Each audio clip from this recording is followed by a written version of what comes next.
समतेच्या सागरातील मंथन भीमात होते, समतेच्या भावनातील चंदन भीमात होते, तालात जीवनाच्या विषमता नाचली ही न्यायाची रागदारी गुंजन भीमात होते।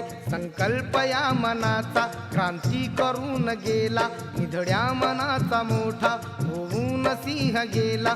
दिपविले कैक ज्ञानी माझ्या धुरंधराने, इतिहास घडविला माझ्या युगंधराने। ती आस नाही केली श्रीमंतीच्या धनाची, फुलविली बाग ऐसी येथे परिश्रमाची। दुःखाला झेलणारा काळाला छेदणारा, गुणवंत पाहिला मी अन्यायी झुंजणारा। विसरून गेला शेवटी जातीयतेची ज्वाला, भीमराव माणसाला माणूस करून गेला। काळाच्या डोळ्यावरती